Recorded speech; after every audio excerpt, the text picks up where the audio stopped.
The moment the water water, stopped, you don't have the she right. started screaming like I'd just declared I have a war court on the order entire right here, neighborhood. sir. The You have metal to valve comply. groaned under my hand, a deep, You need to hollow move this sound valve that immediately. echoed It's across on my the dry property. Texas dirt. That's not And how the then ordinance works. silence. Find another No route. trickle, Looks strong no enough. hum, just still I'll check the air west and pasture dust hanging next. in the heat. I could Wind's smell picking the up. faint mineral tang of the shutoff line, that All right, that cold, valve seems to underground hold. scent Now rising to up check like the something pressure old here. waking up. Looks good. And then her voice cut Just through need to it. reboot this He's shutting panel. off our water. Perfect. Now, Victoria let's discuss Hale the came importance of storming proper lawn across the maintenance property and the line upcoming in her changes to the pressed community white tennis regulations. outfit. Your Phone cooperation already is vital pressed for to our her neighborhood's ear, success. her voice You don't sharp have the enough right to to do crack this. glass. I have a I signed didn't say a order from word. the HOA. I just It's stood there, final. one hand No, still this is resting my on the property. valve my You can't fence grandfather off the installed access back in road. 1978, You didn't even consult me feeling on the the changes. worn metal It's not under my optional. palm, It's in the bylaws. You agreed. smooth I never from agreed to decades that of rule. use. doesn't Sirens matter. We started in voted. the distance before she even finished her sentence. That's how fast she moved. That's how sure she was. I could hear gravel crunching as neighbors drifted closer, drawn by the noise like moths to a porch light, whispering, pointing, watching me like I'd just done something illegal on my own land. Victoria paced back and forth like she owned the place, her perfume cutting through the dry air, sweet and sharp, trying to mask the panic creeping into her voice. Yes, officer, he's tampering with community utilities. He's cutting off water access. This is criminal. Criminal. I almost smiled at that. The ranch stretched out behind me. 42 acres of dust, scrub, and history that my family had held on longer than this entire subdivision had existed. The same subdivision now sitting quietly, unknowingly, on a system they didn't understand. The same system she thought she controlled. Tires hit the gravel road hard a minute later. 2 county units rolled in, doors opening, boots hitting the ground with that steady, practiced rhythm. Authority had arrived, and Victoria straightened like she'd just won something. "That's him," she said, pointing straight at me, her voice suddenly calm, confident again. "He shut off our water. I want him arrested." I could feel every eye on me, the weight of expectation, the assumption already forming in there. Heads. Just another guy causing problems. Just another ranch owner refusing to follow rules. One of the deputies stepped closer, hand resting near his belt, eyes scanning the valve, the dry line, then back to me. "Sir, we're going to need you to step away from that." His tone was measured, but there was an edge to it. I slowly lifted my hand from the valve, dust clinging to my skin, and reached into my back pocket. Not fast, not dramatic, just steady. Victoria let out a small, satisfied breath behind me, like she could already see how this was going to end. But she didn't know what I was holding. She didn't know what that valve actually controlled. And she definitely didn't know what ran underneath every single house behind her perfectly painted fence. I unfolded the paper carefully, the old creases snapping softly in the heat, and looked up at the deputy. "Before you do anything," I said, keeping my voice level, "you might want to see where your water actually comes from." I held the map out, and the paper cracked softly in the dry heat, the kind of brittle sound you only hear from something that has been folded and unfolded for decades. And the deputy hesitated just long enough for doubt to slip into the space Victoria thought she owned, his eyes dropping from her perfectly rehearsed accusation to the faded ink lines in my hand as I stepped closer, boots grinding gravel slow and steady, and laid the map across the hood of his cruiser where the sun immediately caught the edges and lit up the old survey markings like veins under skin. And for a second, nobody spoke. Not Victoria, not the neighbors, not even the wind, just that low electric hum from the patrol car idling beside us. And I could feel the shift starting, small but real, like pressure building behind a locked gate, because this was not just paper. This was 1,923 water rights recorded before the county even had paved roads, before any of those houses existed, before her HOA ever filed a single piece of paperwork. And I pointed to the thin blue line running straight through my land, the same line feeding every sprinkler, every kitchen sink, every manicured lawn behind her. And I said it plain, no emotion, no volume, just fact. This line right here is the primary source. It runs under my ranch, and it has since before your subdivision was even a concept. And I watched the deputy lean in closer, his finger tracing the path like it was following a trail he did not expect to find, while behind him Victoria let out a short laugh, sharp and dismissive, the kind people use when they're trying to hold on to control that is already slipping. "That is irrelevant," she snapped, stepping forward, heels clicking against the gravel. "The HOA manages all community utilities. He cannot just shut it off because he feels like it." And there was again that word, manages, like authority could be spoken into existence, like repeating it enough times made it true. But I did not look at her. Not yet, because this was not about noise. This was about timing. And I reached into the folded edge of the map and pulled out a second document, thicker, stamped, the ink darker, newer, but still older than anything she could produce. And I handed it to the deputy, the paper firm, against his palm, recorded with the county and recognized under state water law. I said senior rights, priority access, no shared control. And the air changed again, subtle but undeniable, like the temperature dropped a few degrees even under that Texas sun. And I could hear the whispering behind us shift tone, curiosity replacing certainty, because people recognize confidence when it does not need to be loud. And the deputy straightened slightly, eyes moving between me and Victoria now. Not just her, not just me, both of us, weighing something he had not expected to weigh when he stepped out of that car. And Victoria saw it too. I could tell by the way her jaw tightened just a fraction, the way her fingers gripped her phone a little harder, knuckles whitening around the edges, and she pushed forward again, voice rising just enough to try and reclaim the moment. "He is interfering with essential services. That is illegal. You need to do something." And that was when I finally looked at her, really looked, calm, steady, letting the silence sit just long enough to make her fill it with more of her own certainty. Because what she did not understand yet, what she had never taken the time to learn, was that nothing about this situation belonged to her authority. Not the water, not the land, not even the outcome. And I let a small breath out, slow, controlled, tasting the dry air and the faint metallic scent still lingering from the shut valve behind me, and said, "I did not shut off community water." Pausing just long enough for the words to land, I shut off mine. And that was the moment everything started to come apart for her, even if she did not realize it yet.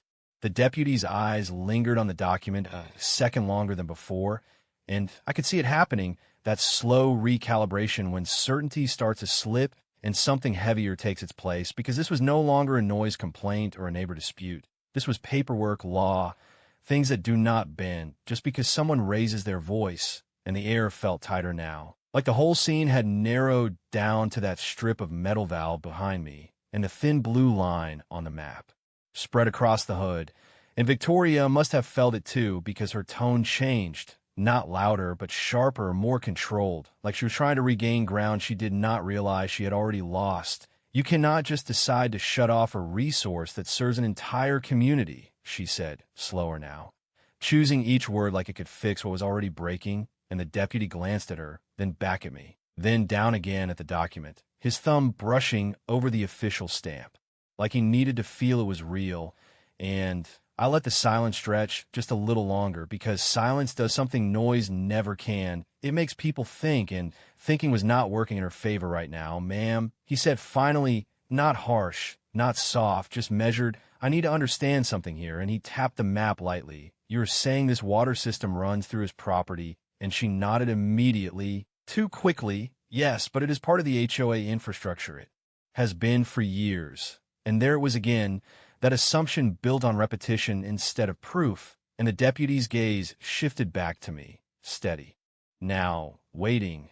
And I could feel the heat pressing down on my shoulders, the dry wind dragging dust across my boots, the faint ticking of the cruiser engine cooling under the sun. Every detail sharp, grounded, real. And I said, "It runs through my land because it starts on my land," keeping my voice even, letting the words do their work without force. "The source well, the main line, the distribution valve you're standing next to, all of it predates that subdivision by over 40 years. And I watched that sink in, watched the deputy's posture change just slightly, less forward, more balanced, like he was no longer approaching a problem, but standing inside one.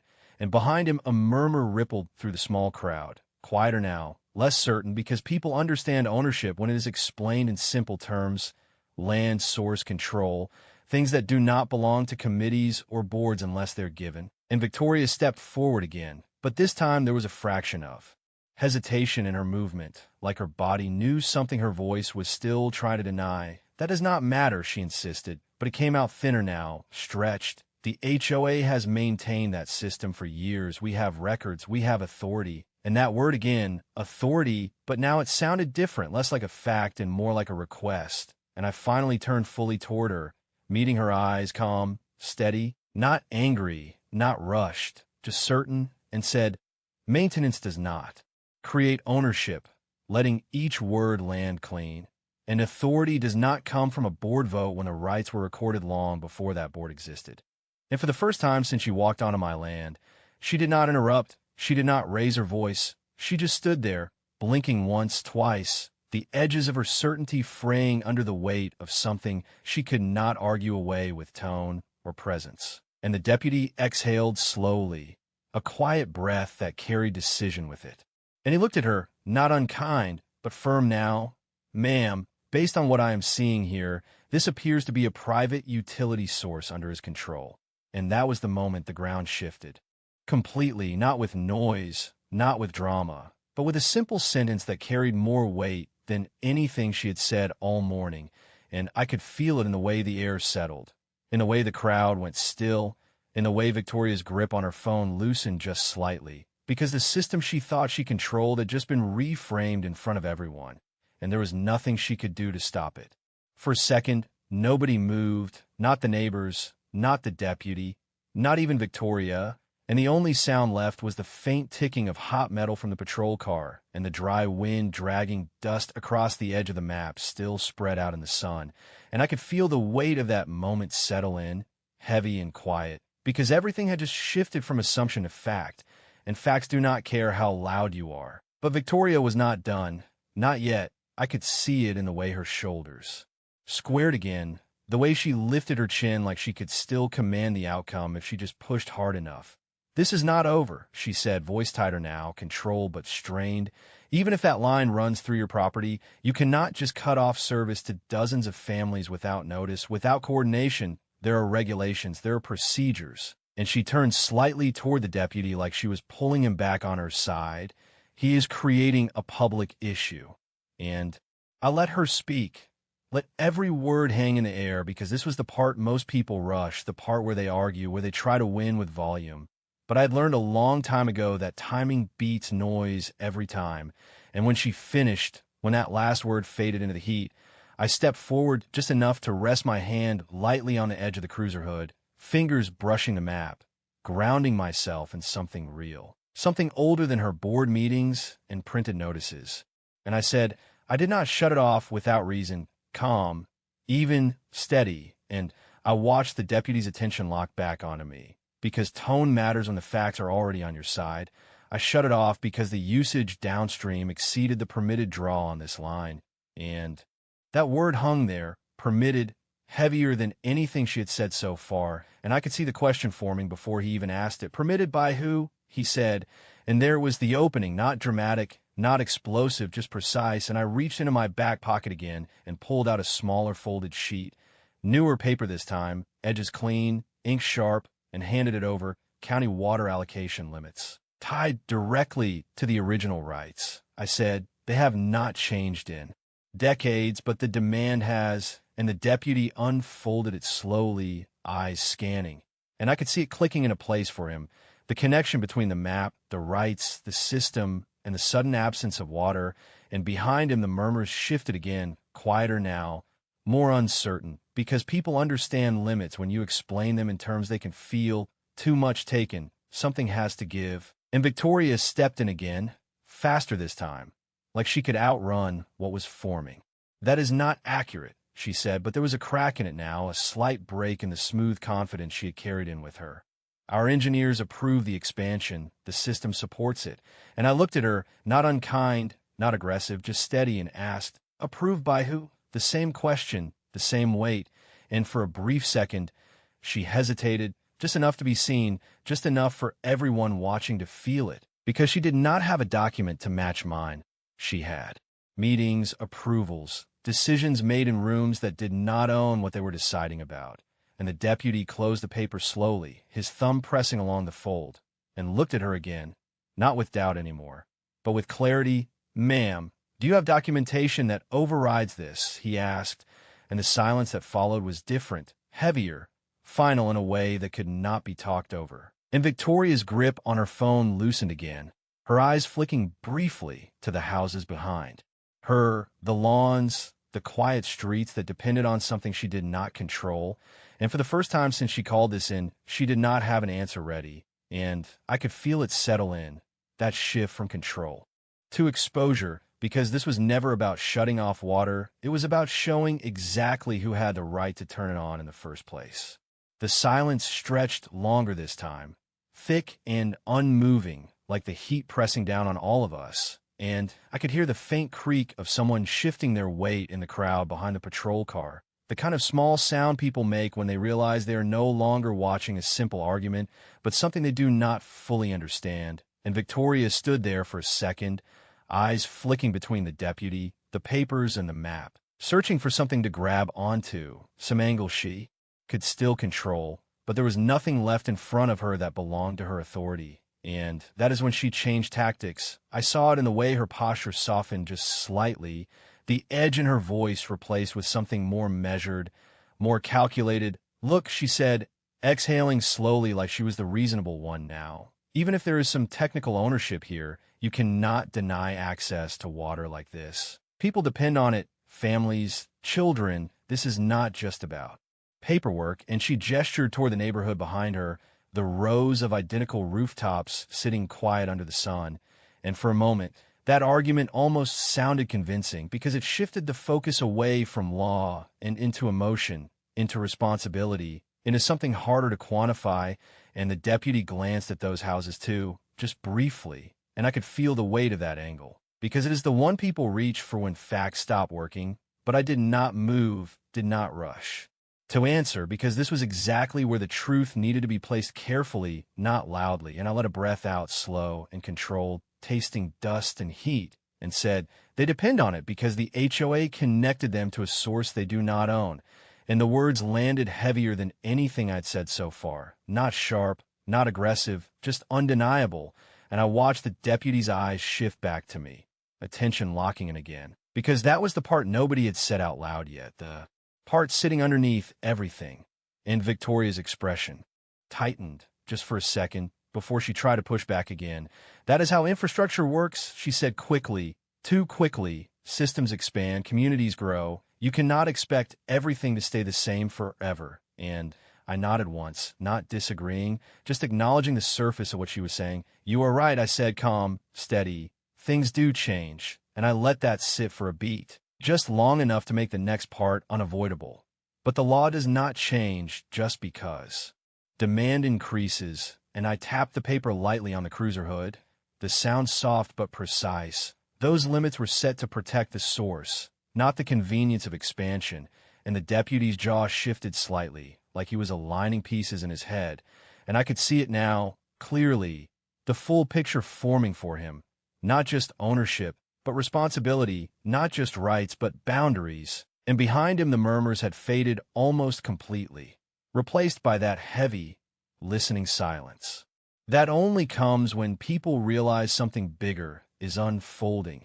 And Victoria opened her mouth again, but nothing came out this time, not immediately. And that pause said more than anything she could have argued, because it meant she was no longer certain, and certainty was the only thing that had carried her this far. And I stepped back half a pace, not retreating, just creating space, letting the moment breathe, letting the weight of what had been revealed settle across everyone standing there. And the deputy finally spoke again, slower now, more deliberate.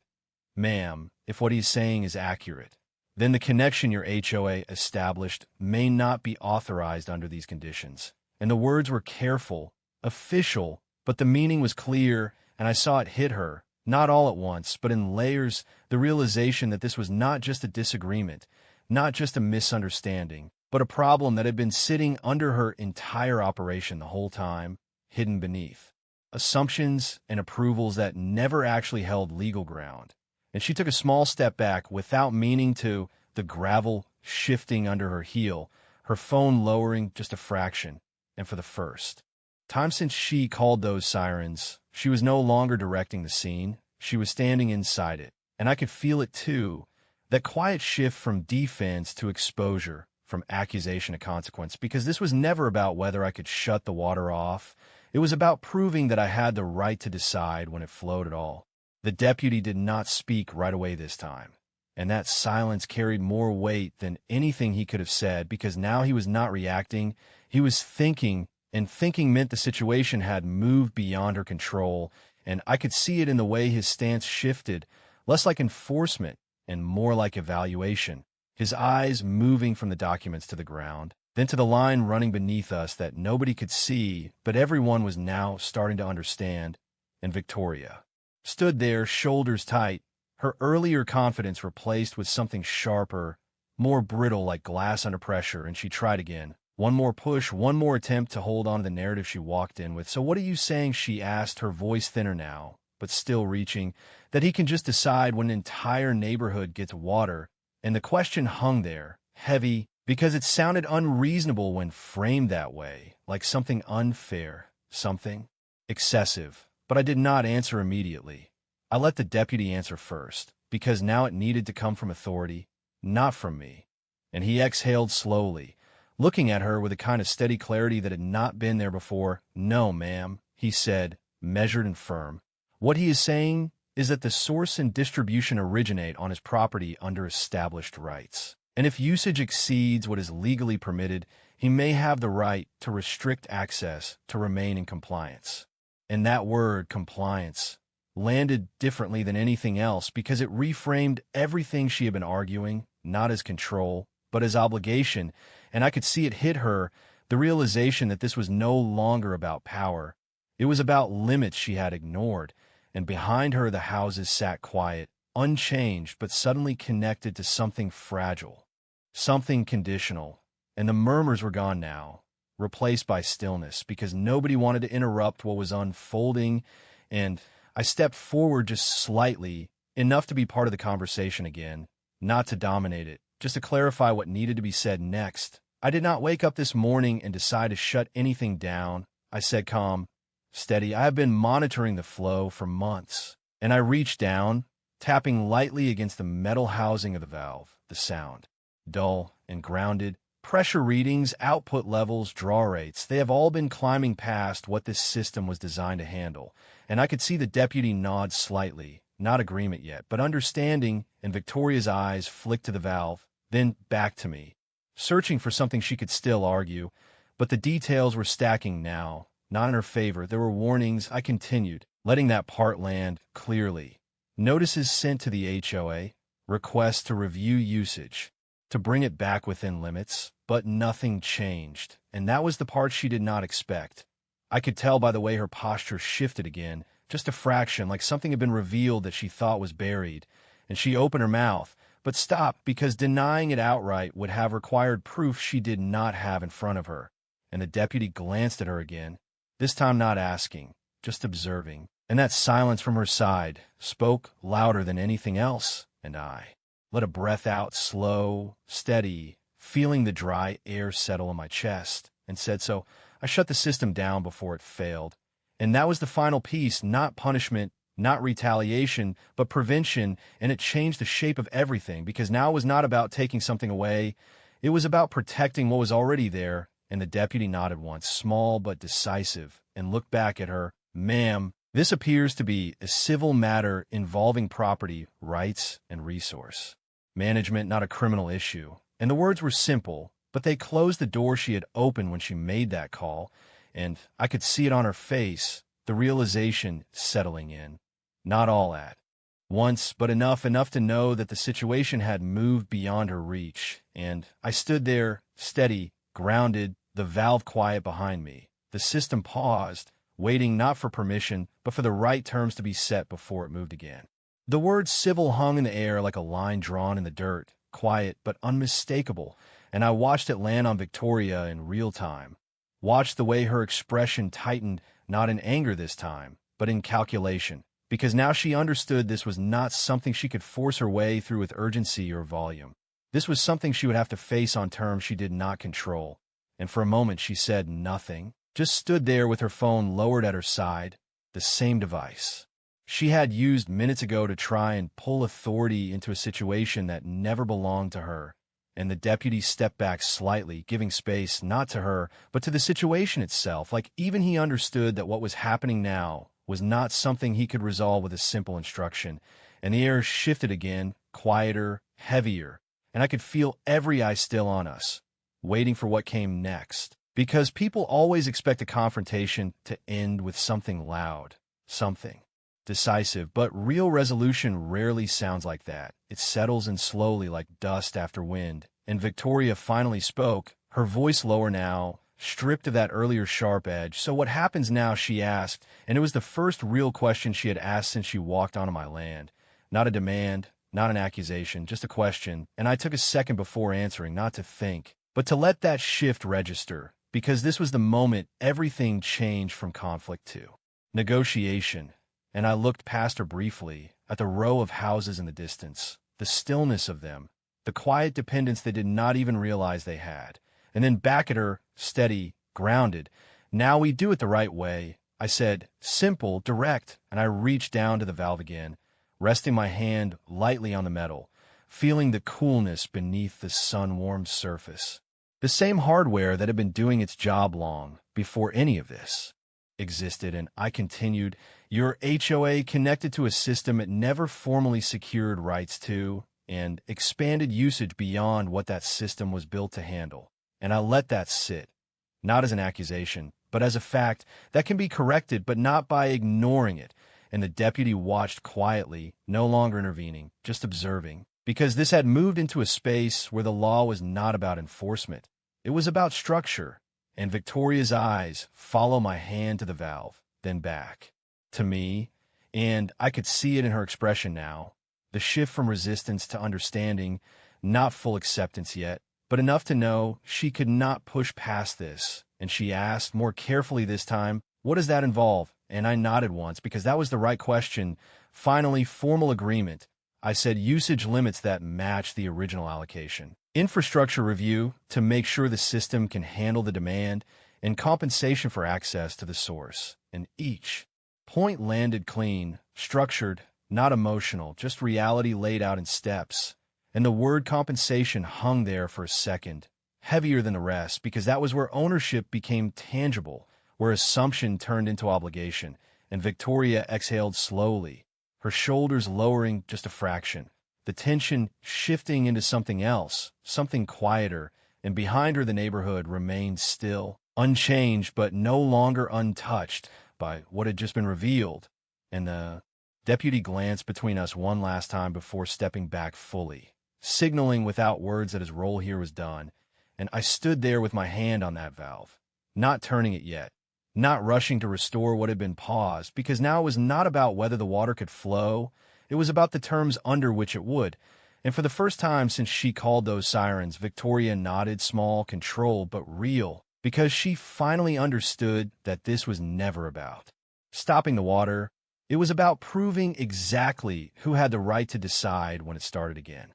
Victoria did not argue this time, and that was the loudest shift of all, because a few minutes ago she would have filled the air with objections, with rules, with authority she believed she held, but now she just stood there, eyes fixed on the valve, then on the map, then back at me, like she was seeing the entire situation for the first time without the filter of control.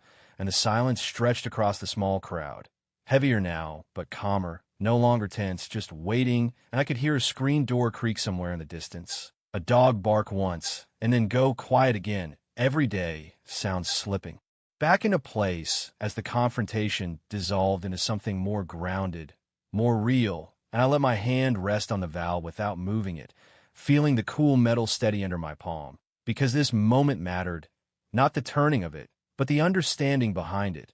And Victoria finally stepped closer, not crossing the invisible line this time, just enough to be heard without raising her voice. "If we agree to those terms," she said slowly, carefully, like each word needed to be placed exactly right. "How long before service is restored?" And there it was, the shift completed, not a demand, not an order, but a request framed within the reality she could no longer ignore, and I nodded once, acknowledging it, and glanced briefly at the deputy, who remained still, neutral, no longer part of the decision, but still witnessing it. And I said, "The moment we have a signed agreement outlining usage limits and access rights, the system comes back online, keeping it simple, clear, nothing hidden, nothing exaggerated." And Victoria exhaled slowly, the tension leaving her shoulders in a way that was almost visible, like something she had been holding on to finally let go. And she nodded once, smaller than before, but more certain. "Then we will need to move quickly," she said, and there was no edge in it anymore, just urgency shaped by reality instead of control, and I could see the shift in her posture. The way she stood now, not as someone directing a situation, but as someone responding to it. And behind her, a few neighbors exchanged quiet looks, no longer whispering, just absorbing what they had witnessed, because it is one thing to hear about ownership and another to see it, defined in real time. And I stepped back half a pace, giving the space between us a little more room, not out of retreat, but out of clarity, because the next steps were no longer about confrontation. They were about structure. And I said, "I'll have my attorney draft the terms this afternoon, letting the timeline land, firm but reasonable. Until then, the system stays offline to prevent further overdraw." And the words were steady, not negotiable, but not aggressive either, just the natural extension of everything that had already been established. And Victoria nodded again, this time without hesitation, because there was nothing left to argue. And for a moment, we just stood there, the three of us, the deputy, Victoria, and me, in that quiet space where conflict had turned into agreement. And I could feel the heat settling back into something ordinary, the dust no longer swirling, the tension gone from the air, and the deputy finally gave a small nod, more to himself than to either of us, before stepping back toward his vehicle, his role finished. And as he opened the door, the soft click of it sounded almost final, like the closing of something that had started much louder than it ended. And I looked at the valve one more time, the same piece of metal that had been at the center of all of this. And for the first time since I turned it, there was no pressure behind it, no urgency, just a quiet certainty that when it moved again, it would be on terms that actually matched the truth beneath the ground. The next morning came quiet, the kind of quiet that settles after something has been decided, not forced, not argued, just understood, and the air felt different as I walked back out to the valve. Cooler somehow, even under the same Texas sun, like the land itself had exhaled overnight, and the dust under my boots crunched softer, familiar again instead of tense. And I could smell the faint trace of moisture still lingering beneath the surface, waiting, patient, not gone, just paused, and in the distance I saw her car pull up, slower this time, no urgency in the tires, no sharp turn into the gravel, just a controlled stop a few yards back from where she had stood the day before. And Victoria stepped out without the performance, no raised voice, no phone in hand, just a folder held carefully against her side, and she walked over with measured steps, stopping short of the line she had crossed so easily before. And for a second we just stood there, the same place, the same ground, but nothing about it felt the same, and she held out the folder without a word, and I took it, the paper inside crisp, newly printed, signatures already placed where they needed to be, terms laid out clean and precise, usage limits defined, access rights acknowledged, compensation structured, everything aligned with what had always existed beneath the surface, but had finally been brought into the open. And I flipped through it slowly, not because I needed to check it, but because moments like this deserve to be felt, not rushed. And when I reached the final page, I nodded once, simple, complete, and handed it back to her. And she did not speak right away, just watched me, waiting, not demanding, not expecting, just understanding that what happened next was no longer hers to control. And I turned back to the valve, placing my hand on the metal, feeling the same worn surface that had outlasted generations, decisions, assumptions, and I paused there for a second, not for effect, not for anyone watching, but because I knew this was the part people always misunderstand. They think power is in the moment you take something away, but real power is in knowing when to give it back under the right terms. And I rotated the handle slowly, the metal responding with that same deep, hollow sound, but this time it carried something different, Not tension, not conflict, just resolution, and a second later I heard it, faint at first, then clearer, the low rush of water moving through the line again, steady, controlled, exactly as it was meant to, and somewhere in the distance, a sprinkler system kicked back on, the soft hiss cutting through the morning. Air, followed by another, then another, small signals that everything was flowing again.